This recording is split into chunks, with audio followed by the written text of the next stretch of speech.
여호수아의 죽음. 여호수아 24장 19절에서 33절 말씀입니다.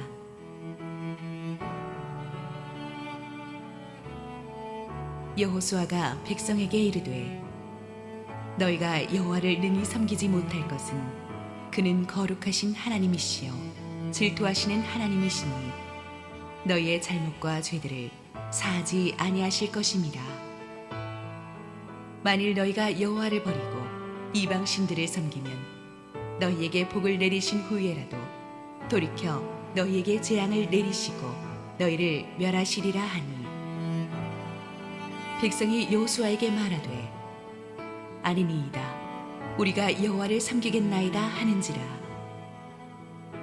여호수아가 백성에게 이르되 너희가 여호와를 택하고 그를 섬기리라 하였으니 스스로 증인이 되었느니라 하니, 그들이 이르되 우리가 증인이 되었나이다 하더라.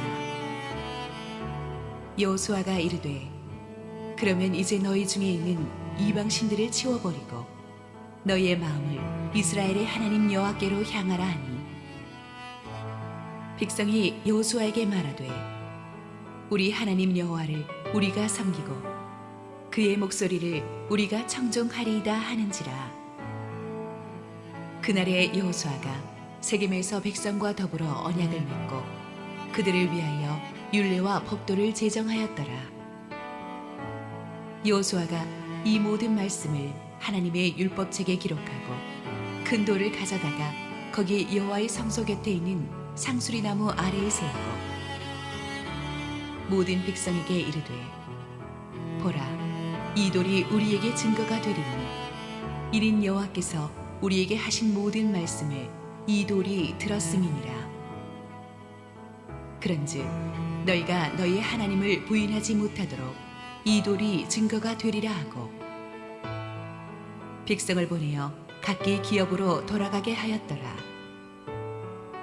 이 일 후에 여호와의 종 눈의 아들 여호수아가 110세에 죽음에 그들이 그를 그의 기업의 경내 딥낫세라에 장사하였으니, 딥낫세라는 에브라임 산지 가스산 북쪽이었더라.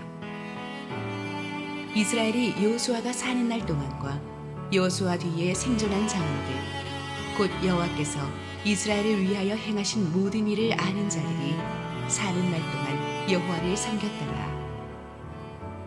또 이스라엘 자손이 애굽에서 가져온 요셉의 뼈를 세겜에 장사하였으니, 이곳은 야곱이 백크시타를 주고 세겜의 아버지 하몰의 자손들에게서 산 밭이라. 그것이 요셉 자손의 기업이 되었더라. 아론의 아들 엘르아살도 죽음에 그들이 그를 그의 아들 비느하스가 에브라임 산지에서 받은 산에 장사하였더라. 할렐루야. 우리 하나님께 감사와 영광의 박수 올려드리겠습니다. 함께 기도하시고 하나님 말씀 보겠습니다.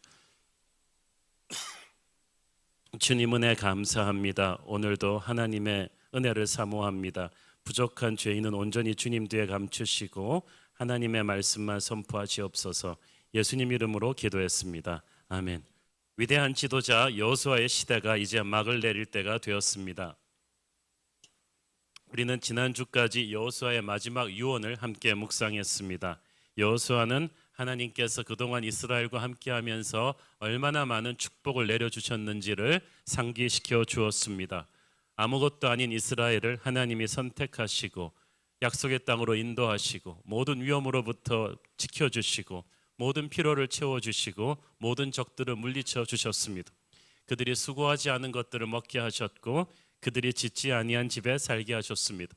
그런데 그 많은 은혜를 잊고도 이스라엘 백성들은 약속의 땅에 들어와서 세월이 흐르니까 타락하기 시작했습니다. 겉으로는 하나님을 섬기는 척하지만 뒤로는 세상의 우상도 함께 섬기는 이중성을 보이고 있었습니다.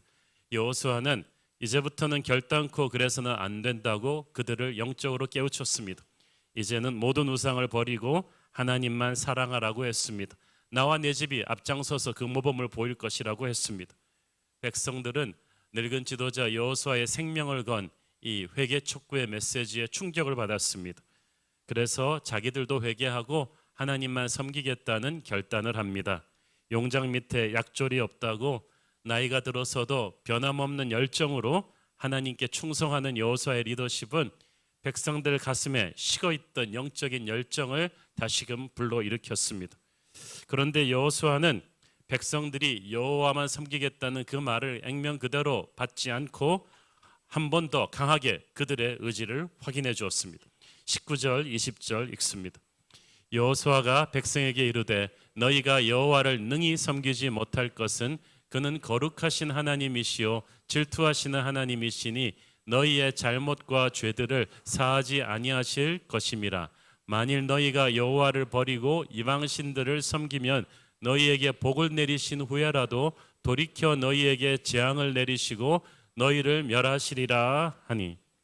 우리가 하나님 섬기는 것을 결코 만만히 가볍게 생각하면 안 됩니다. 말로만 하나님 잘 믿겠다고 해서는 안 됩니다. 하나님은 우리가 삶으로 말을 책임지는지 지켜보실 것입니다. 마귀가 권세 잡은 이 세상에서 모든 유혹을 이기고 하나님만 섬기기 쉽지 않습니다. 하나님은 거룩하신 하나님이신데 질투하시는 하나님입니다. 하나님이 다른 세상 우상들을 하나님과 같이 섬기는 것을 용납하지 않으십니다. 그것은 하나님이 우리를 진정 사랑하시기 때문입니다. 사랑과 영성은 공통점이 있는데 집중력입니다. 분산되면 그건 더 이상 사랑이 아닙니다. 내 배우자가 나 말고 다른 사람들을 또 사랑하는데 그것을 참는다면 그것이 어찌 사랑이겠습니까? 하나님이 우상 숭배를 용납하지 않으시는 것은 그가 정말 우리를 사랑하시기 때문입니다. 여호수아의 말이 아주 무섭습니다. 너희가 하나님을 버리고 이방 신들을 섬기면 너희에게 복을 내리신 후에라도 돌이켜 재앙을 내리실 것이다. 약속의 땅에 들어갔다고 긴장 풀지 말라는 얘기입니다. 약속의 땅이 천국이 아닙니다. 약속의 땅 안에도 적들이 있습니다. 기도 응답을 받은 뒤에도 영적으로 자만하면 안 됩니다. 축복을 받은 뒤에도 긴장을 늦추면 안 됩니다. 특히 축복을 누리느라고 그 축복을 주신 하나님을 망각해서는 안 됩니다. 그러면 복을 내리신 후에라도 돌이켜 재앙을 내리실 것이다. 약속의 땅 안에서도 너희들은 망할 수 있다는 무서운 경고입니다.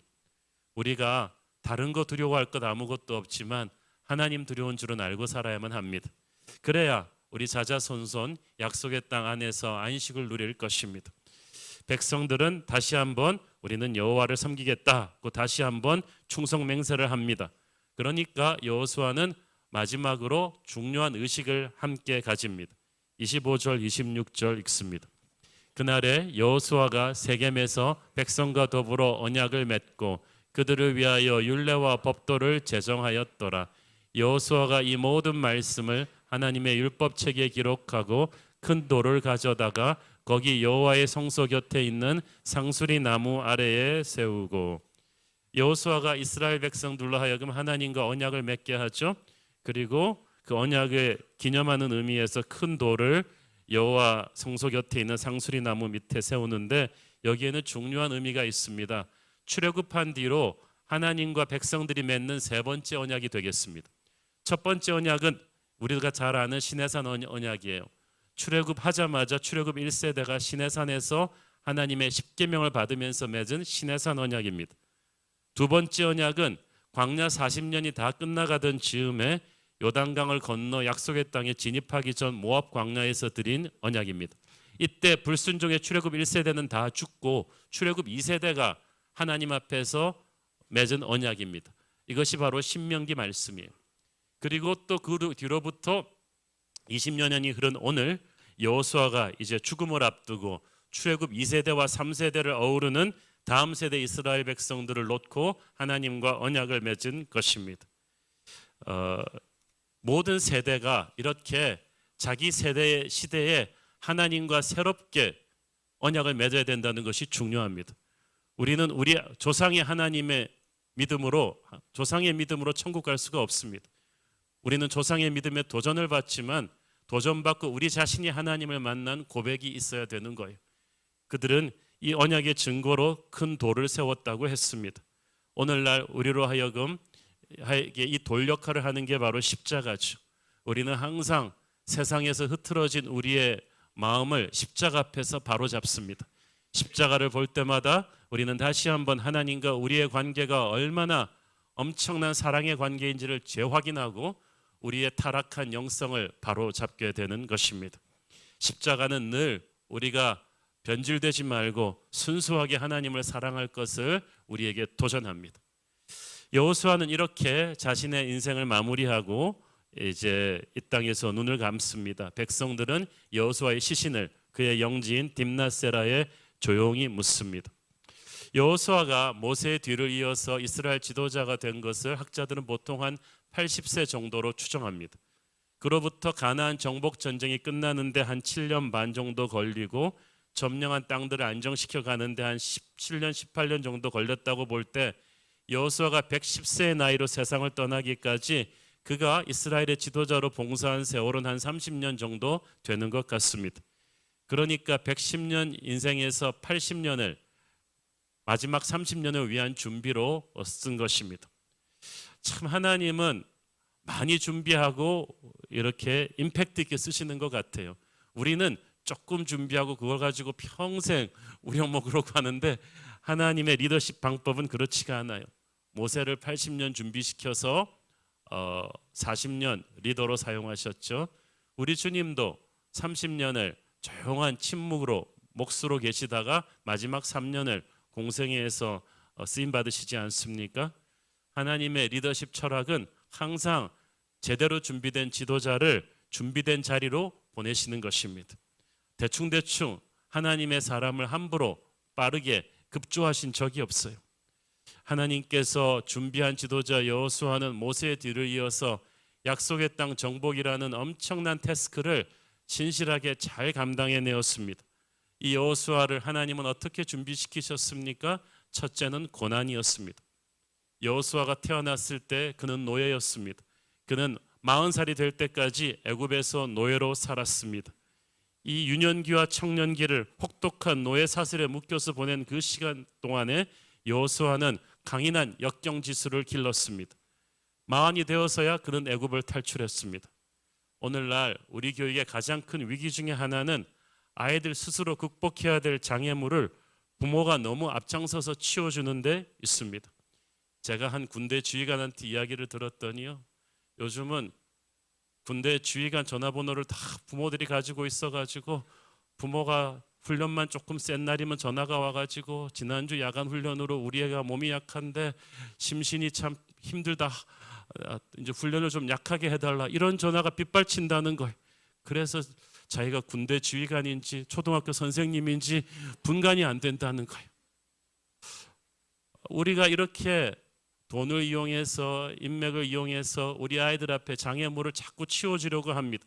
근데 그렇게 되면 애들이 어른이 되어서 세상에 나와서 조그만 역경에도 맥없이 무너지는 것을 보게 될 것입니다. 세상에는 마귀가 주는 시험이 있고 하나님이 허락하신 시험이 있습니다. 마귀가 주는 시험은 피해야 되지만 하나님이 허락하신 시험은 감당해야 됩니다. 그걸 통해서, 그 고난의 시험을 통해서 우리의 역경지수가 길러지거든요. 영적인 근육이 키워주는 것입니다. 그래서 우리 아이들을 위해서도 모든 역경을 치워주려고 하지 말고 부모가 기도해주고 격려해주면서 그 역경을 스스로 하나님과 함께 뚫고 나갈 수 있도록 해주어야 될 것입니다. 그래야 우리의 다음 세대가 여호수아 같은 영적 거목으로 클 수 있을 것입니다. 둘째로 여호수아는 순종의 사람이었습니다. 누구든지 남의 밑에 오래 있기 싫어하는 법인데 여호수아는 40살부터 80살까지 모세라는 지도자 밑에서 보냈습니다. 인생의 황금기를 그렇게 보낸 것은 결코 여호수아가 모세보다 열등해서는 아닙니다. 그것은 모세가 이 시대 하나님이 자기 위에 세워준 축복된 권위임을 확인했기 때문입니다. 하나님이 세워주신 권위에 순복할 줄 아는 사람은 하나님을 순종할 줄 아는 사람이에요.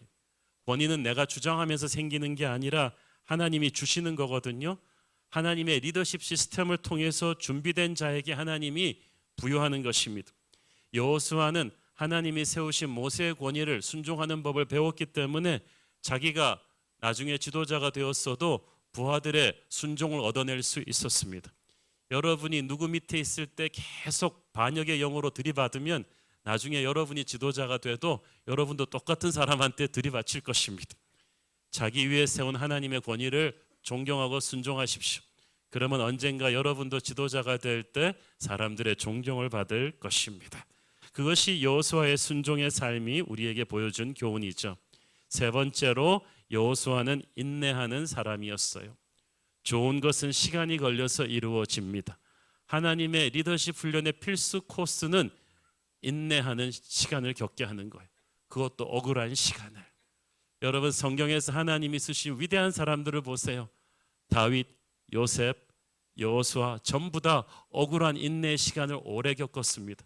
사실 약속의 땅을 정탐한 정탐꾼들 중에서 여호수아와 갈렙은 독보적으로 그 땅에 우리가 들어갈 수 있다, 하나님이 함께 하신다고 비전에 선포를 했어요.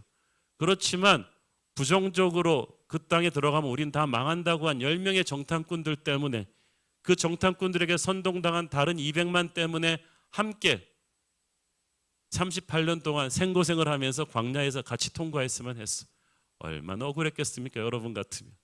우리 같으면 손 들고 선생님 저는 안 그랬는데요. 저는 좀 약속의 땅으로 익스프레스 하이웨이로 좀 빨리 들여보내줄 수, 저는 얘들과 같이 벌받기 싫어요. 이건 억울하잖아요. 그러나 여호수아와 갈렙은 함께 이 억울한 인고의 시간을 겪어냈어요. 다른 사람의 잘못 때문에 꿈이 미루어졌습니다. 그러나 이 억울한 시간을 기다리는 법을 배울 때 우리는 진짜 리더가 됩니다. 다른 사람들보다 훨씬 더 멀리 떠오르지 않은 태양을 보고 있기 때문에 우리는 그 시간을 인내할 수 있습니다. 불평불만 많았던 이스라엘 백성들은 너무 자주 뒤를 돌아다보고 너무 굼뜨게 발길을 옮겼어요. 그저 리더랑 같이 걸어만 줘도 덜 힘들련만 질질 끌고 밀고 당겨도 움직이지 않는 사람들을 데리고 모세와 여호수아가 얼마나 고생했겠습니까? 지도자를 해본 사람이면 얼마나 이게 답답한지 알 거예요. 리더가 150% 열정과 에너지로 끌어야 팔로워들이 한 70% 따라옵니다. 그러나 그런 인고의 세월을 인내하며 여호수아는 하나님의 심정을 배웠고 그렇게 지도자로 준비되었습니다. 그래서 80세가 되던 때에 모세가 죽고 이스라엘의 총지도자가 되었습니다. 그리고 우리가 지난 1년 동안 배웠던 약속의 땅 정복 전쟁을 진두지휘했습니다. 우리가 살펴본 여호수아의 리더십 트레이드마크 넘버 1은 하나님과 동행하는 삶이었습니다. 여호수아는 지도자가 되기 전부터 항상 가장 좋아했던 취미 생활이 여호와의 임재 앞에 들어가는 것이었습니다. 처음에는 모세의 보좌관이었기 때문에 모세가 시내산이나 회막에 가서 하나님을 만나러 갈 때 모세를 보좌하러 서포트하러 갔다가 점점 모세가 예배하는 모습 옆에서 같이 예배하다가 자기가 더 뜨거운 열정으로 하나님을 예배하게 되었어요. 출애굽기 33장 11절 보십시오. 사람이 자기의 친구와 이야기함 같이 여호와께서는 모세와 대면하여 말씀하시며 모세는 진으로 돌아오나 눈의 아들 젊은 수종자 여호수아는 회막을 떠나지 아니하니라. 야, 모세는 예배 끝나고 집에 갔는데 여호수아는 퇴근하지 않았어요. 여호수아에게 주 52시간은 의미가 없어요. 여호수아는 일로 모세를 보좌하면서 여호와 임재에 간 게 아니라 그걸 너무나 사랑했어요. 다윗의 영이 있었던 거예요. 그래서 다른 무엇보다도 하나님을 알려는 마음, 주님의 임재 앞에 자신을 놓으려는 오직 그 한 가지를 구하는 마음이 강렬했습니다.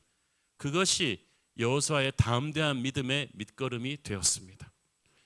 청년 시절부터 노년에 이르기까지 여호수아는 평생 우선순위가 분명한 사람이었습니다.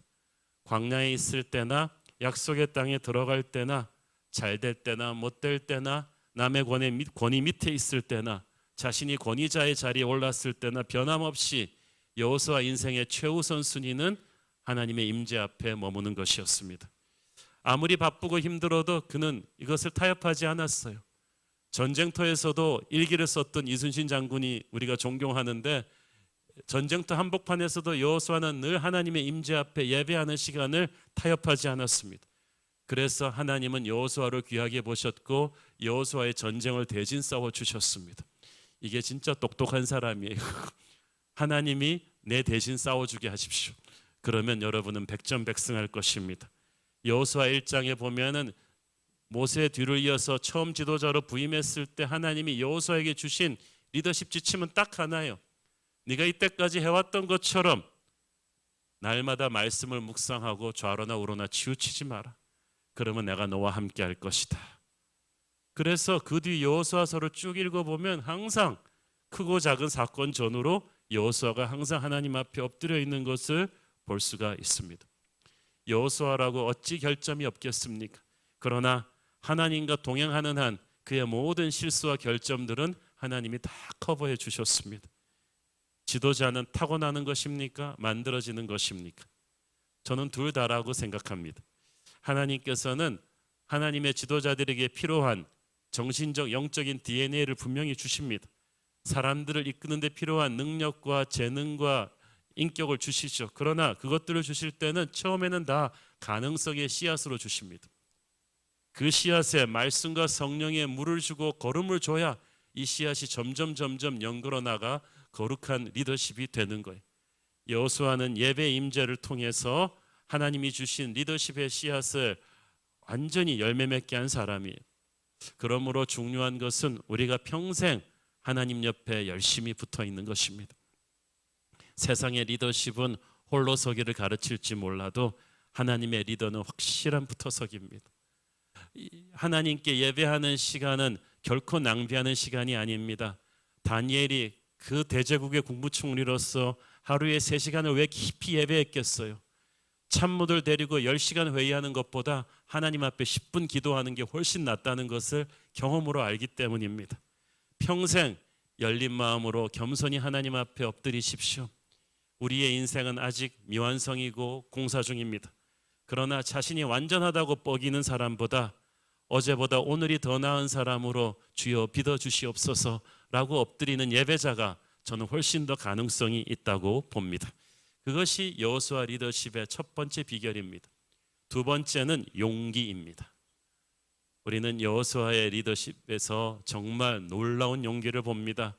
오래전에 저는 여호수아에 대한 책을 쓰면서 리더여 사자의 심장을 가져라 라는 제목을 단 적이 있습니다. 정말 강하고 담대하지 않고는 리더가 될 수가 없어요. 왜냐하면 리더는 결정을 해야 되거든요. 근데 모든 결정은 책임을 져야 되고 행동으로 받쳐줘야 되거든요. 두려움을 가장 무서운 이단이라고들 합니다. 왜냐하면 두려움에 사로잡히면 하나님의 뜻이 뭔지를 알면서도 실천을 못하거든요. 책임지기 싫으니까, 손해보기 싫으니까. 그런데 여호수아는 담대했습니다. 용기가 있었어요. 오래전 전장에서 명성을 날렸던 영국의 장군이 이런 말을 했어요. 용기란 무서워서 죽겠는데도 임무를 수행할 수 있는 능력이다. 나는 항상 무서웠다. 그러나 나는 항상 행동했다. 그래요. 용기는 두려움이 없는 게 아니고 두렵지만 행동할 수 있는 정신력이죠. 바로 그것이 여호수아의 용기였습니다. 그 전직 노예 출신 200만을 데리고 가장 무서운 전투부대들이 도사리고 있는 약속의 땅으로 들어올 수 있는 그 담대함은 어디서 온 것입니까? 하나님과 함께 하심을 확신하는 데서 왔습니다. 여호수아는 강하고 담대하라는 하나님의 말씀을 리더십 취임 초기에 몇 번씩 들었어요. 그리고 그 말 옆에 세트로 하나님이 붙여주신 말씀, 내가 너와 함께 할 것이다. 여러분, 그렇습니다. 우리가 용감하면 얼마나 용감하겠어요. 하나님과 함께 하니까 우리는 용감할 수가 있어요. 두려움을 물리치는 그런 것은 기도하는 것뿐입니다. 다리가 떨리십니까? 두렵습니까? 예배하십시오. 기도하십시오. 그러면 두려움 가운데서도 행동할 수 있을 것입니다. 저도 담임 목사로서 얼마나 크고 작은 힘든 결정들을 많이 해야 하는지 모릅니다. 결정할 때마다 참 외롭고 두렵습니다. 일이 잘못되면 어떡하지? 교인들은 다 내 얼굴만 보고 있는데 이 결정이 바른 결정일까? 방해는 없을까? 성도들한테 많은 희생을 요구해야 되는데 이거 괜찮을까? 그런 생각들을 하면서 결정을 내리기 전에 책상에 앉아 있으면 가끔씩 다리가 떨리는 때가 있고 몸과 마음이 아주 쫙 처지는 때가 있습니다. 그러면 주님 앞에 나가서 엎드립니다. 희한하게 엎드려 있으면 두려움 가운데서도 행동할 수 있는 용기가 생깁니다. 제가 여러분 앞에서는 담대한 척하고 승리를 선포하라고 소리 지르고 있지만 실은 저도 두렵습니다. 그러나 저와 함께 하시는 하나님을 믿기 때문에 두려움 가운데서도 행동하는 것뿐이에요.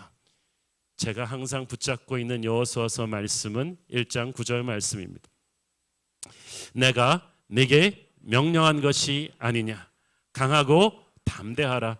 두려워하지 말며 놀라지 말라. 네가 어디로 가든지 네 하나님 여호와가 너와 함께하느라 하시니라.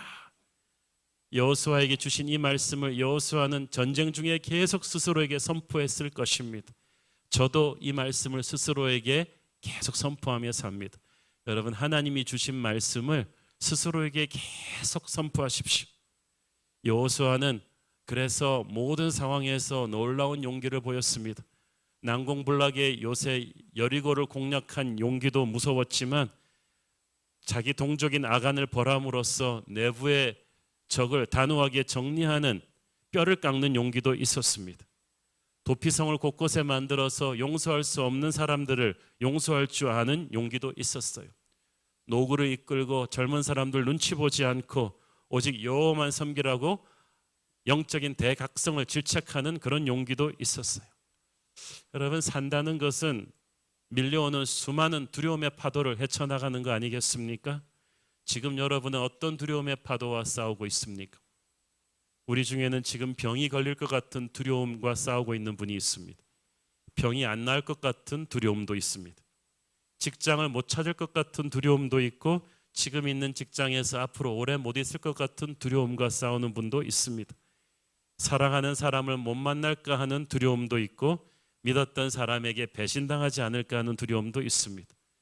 사업을 시작할 때 잘 될 수 있을까 하는 두려움도 있고 시작한 사업이 이게 얼마나 살아남을 수 있을까 하는 두려움도 있습니다.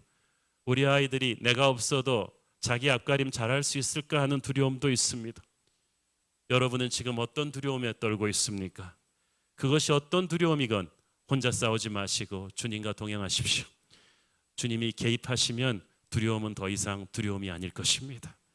세 번째로 여호수아는 팀 플레이어였습니다. 그는 독불 장군이 아니었습니다. 그는 평생을 동족을 위해서 싸웠고 동족이 성공할 수 있도록 어떻게 하면 12지파가 다 골고루 자기 적성에 맞는 땅을 잘 분배받을 수 있을지를 몸부림쳤던 사람입니다. 가장 공로가 컸던 자기 자신은 정작 딥나세라라는 아주 초라한 산지를 영지로 차지했을 뿐입니다. 엘리트는 자기 스스로를 성공시키는 사람이지만 리더는 남을 성공시켜주는 사람입니다. 여호수아는 바로 그런 리더였어요. 연주자는 자기가 음을 만들지만 지휘자는 남의 음을 끌어내주는 사람이죠. 여호수아는 바로 그런 사람이었습니다. 12제자를 키우셔서 세계 복음화의 선봉장으로 세우셨던 예수님처럼 여호수아는 다른 모든 형제들을 살려주었던 그런 사람입니다. 여러분의 인생도 다른 사람을 성공시켜주는 그런 인생 되기를 축원합니다. 여호수아는 자신과 그 다음 세대에게 엄청난 영적인 영향력을 미쳤어요. 31절 보겠습니다.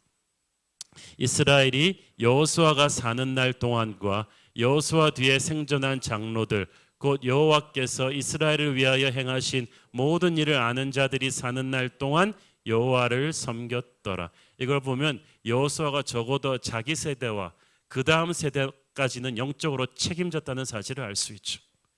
여러분, 우리 모두는 우리가 살고 있는 세대에 대한 영적인 책임감을 하나님께 가집니다. 하나님이 물으실 것입니다. 네가 살고 있는 이 시대에 너는 어떤 영적 영향력을 끼치고 왔느냐? 너와 너희 자녀들은 오직 여호와만 섬겼느냐? 여러분, 우리도 여호수아처럼 적어도 우리의 시대만큼은 부흥의 시대로 만들어야 될 것입니다. 우리와 우리 자녀들의 세대는 부흥의 세대를 살다 갈 수 있도록 그렇게 해야 될 거예요. 여러분, 정말 지도자가 중요합니다. 31절에 보니까 이들 여호수아와 여호수아를 통해 하나님이 하신 일들을 아는 자들이 살아있는 동안 백성들이 하나님을 섬겼다고 돼 있죠. 그 말은 뭐냐면은 이들이 죽고 난 뒤엔 상황이 달라졌다는 뜻이에요. 여호수아와 여호수아를 따랐던 장로들이 죽고 나서는 이스라엘은 다시 우상 숭배로 빠져서 흑암과 혼돈의 300년의 사사시대가 계속됩니다. 그때부터는 승리하는 약속의 땅이 아니라 절망과 패배가 가득 찬 약속의 땅이 돼버려요. 그러니까 여호수아 같은 영적 지도자가 그 시대에 함께 있느냐 없느냐가 그 시대의 영적인 색깔을 결정하는 거예요. 얼마나 중요한지 몰라요. 그래서 항상 우리 시대에 좋은 영적 지도자들이 태어나도록 우리는 기도해야만 합니다. 모세와 여호수아는 둘 다 예수님을 예표하는 인물입니다. 모세가 백성들을 죄의 땅 애굽에서 이끌어냈듯이 예수님이 우리를 죄의 사슬에서 구해내셨죠. 여호수아가 백성들을 약속의 땅으로 데리고 들어갔듯이 예수님께서는 우리를 하나님의 나라로 인도하십니다. 이제 모세와 여호수아를 통해 일하셨던 주님께서 저와 여러분을 통해서 일하기를 원하십니다. 우리도 평생 살면서 우리가 만나는 사람들을 죄에서 구원하고 그들을 약속의 땅으로 데려가는 하나님의 브릿지가 되기 위해서 그렇게 살아야 될 줄로 믿습니다. 여호수아서 마지막에 요셉 이야기가 나옵니다. 갑자기 여호수아 마지막을 왜 요셉으로 끝낼까? 이유가 있죠. 32절 읽습니다. 또 이스라엘 자손이 애굽에서 가져온 요셉의 뼈를 세겜에 장사하였으니 이곳은 야곱이 백크시타를 주고 세겜의 아버지 하몰의 자손들에게서 산 밭이라 그것이 요셉 자손의 기업이 되었더라. 왜 새삼스럽게 여호수아 장사 지내고 나서 요셉의 뼈를 장사 지낸 이야기를 하냐 하면 이 요셉과 여호수아가 하나님의 거대한 구속사 드라마에서 중요한 역할을 하기 때문이에요. 아시다시피 야곱 일족이 애굽으로 가게 된 것은 애굽 국무총리였던 요셉이 이민 초대장을 발송했기 때문이에요. 그래가지고 70명이 애굽으로 이민 가서 400년 뒤에 200만이 돼서 나오잖아요. 그런데 요셉이 애굽의 총리로 애굽에서 가장 성공한 사람으로 죽었지만 그는 자신의 사명이 거기가 끝이 아니라는 걸 알았어요. 그래서 유언을 남깁니다. 언젠가 하나님께서 이스라엘 백성들을 크게 만들어서 약속의 땅으로 데려가실 때 반드시 나의 뼈를 가지고 가서 약속의 땅에 묻어라. 그것은 요셉이 알았던 거예요. 세상 제국의 화려함이 있다 할지라도 그곳은 사명의 자리지 자기가 묻힐 곳은 아니라는 것을. 그래서 그 요셉의 뼈가 고이 보관되었다가 출애굽할 때 이스라엘 자손들이 모시고 나왔어요. 그래서 40년 광야 생활하면서도 요셉의 뼈를 항상 그들은 소중히 보관했고 가나안 정복 전쟁 기간 동안에도 전쟁통에도 그 뼈를 소중하게 간직했어요. 그 요셉의 뼈를 볼 때마다 그들은 뭘 생각했습니까? 하나님의 약속을 생각한 거예요. 하나님이 주신 비전을 붙잡은 거예요. 그리고 마침내 여호수아의 죽음과 함께 요셉의 뼈도 자기의 조상들이 묻혔던 세겜 땅에 묻힙니다. 그래서 출애굽과 가나안 땅 정복의 긴 여정이 마무리됩니다. 요셉을 통해서 요셉이 굳게 붙들었던 하나님의 약속이 여호수아를 통해서 마무리가 된 거예요. 그래서 그 희한하게 요셉도 여호수아도 다 110세의 세상을 떠났어요. 요셉의 비전은 애굽 총리가 되는 게 아니라 자신의 백성들이 약속의 땅으로 돌아올 수 있게 하는 그 가이딩 라이트, 그 등대가 되는 거였어요. 그 비전이 500년이 지나 여호수아를 통해 이루어졌어요.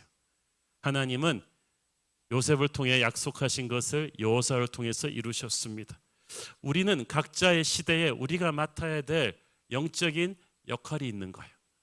그 역할을 잘 감당하면 우리는 하늘나라 가서 하나님의 거대한 큰 그림 자체를 보게 될 것입니다. 이제 여호수아서 설교를 마무리하면서 제가 이 여호수아라는 인물을 보면서 조금 개인적으로 생각나는 스토리가 있어서 그것을 나누고 싶습니다. 미국에 지금도 생존해 계시지만 한 90세쯤 되셨을 거예요. 지금은 미국에서 20세기에 가장 큰 영향력을 끼친 설교자 중에 워렌 위어스비 목사님이라는 분이 있습니다. 그의 성경적인 설교와 라디오 방송과 성경 주석들은 전 세계 목회자들의 설교 교과서와도 같았습니다. 이동원 목사님도 저도 신학생 시절에 굉장히 많이 읽었어요. 그렇게 성경을 재미있고 뛰어나게 잘 가르치는 분은 없었어요. 평생을 그렇게 수많은 전 세계 목회자들에게 영향을 끼친 그분이 은퇴하실 때 누가 물었습니다. 어떻게 박사님은 한 번의 스캔들도 없이 평생 동안 그렇게 많은 목회자들에게 감동을 주는 세계적인 바이블 티처로서 성경 교사로 영향력 있는 삶을 살 수 있었습니까? 당신의 롤 모델은 누구입니까? 그랬더니 오레미 요스비는 여호수아죠. 어떻게 여호수아가 되었습니까? 제가 신학교가 졸업할 때에 어떤 노교수 한 분이 여호수아서 3장 5절 말씀을 갖고 설교해 주셨는데 저는 그 말씀을 가슴에 새겼습니다. 3장 5절 말씀을 우리 같이 보겠습니다. 시작. 여호수아가 또 백성에게 이르되 너희는 자신을 성결하게 하라. 여호와께서 내일 너희 가운데 기이한 일들을 행하시리라. 그래서 그 교수님이 그랬다는 거예요. 젊은 목회자 여러분 오늘 여러분이 하나님 앞에서 스스로를 성결하게 하면 여러분의 내일은 하나님이 기적을 주실 것입니다. 오늘 여러분이 여호수아처럼 하나님 앞에 거룩한 사람, 주님과 동행하는 사람이 된다면 여러분의 내일은 아주 멋지고 놀라운 일이 될 것입니다. 여호수아서 3장 5절 말씀이 어디 나온 말씀인지 아시죠? 요단강 갈라지기 직전에 주신 말씀이에요. 여러분이 인생의 첩첩산중 같은 장애물 요단강이 갈라지기를 원하십니까? 오늘 하나님 앞에서 자신을 성결하게 하십시오. 오늘 예배자로 서겠다는 결단을 하십시오. 우상을 끊어버리고 오직 하나님의 임재 앞에 나를 내려놓는 여호수아의 결단을 오늘 하십시오. 그러면 여러분의 내일은 아주 놀랍고 멋진 것이 될 줄로 믿습니다. 기도하겠습니다. 주님 은혜를 감사합니다. 우리가 영적 거인 여호수아의 삶을 1년 동안 공부했는데 정말 그 무엇보다도 주님의 임재 앞에 예배하는 것을 최우선 순위로 두었던 그에게 하나님이 다른 모든 것을 더하신 것을 봅니다. 오늘 우리도 여호수아처럼 결단하고 자신을 하나님 앞에 성결하게 하기를 원합니다. 그러면 우리의 내일은 하나님의 기적을 체험하는 날이 될 줄로 믿습니다. 예수님 이름으로 기도했습니다. 아멘.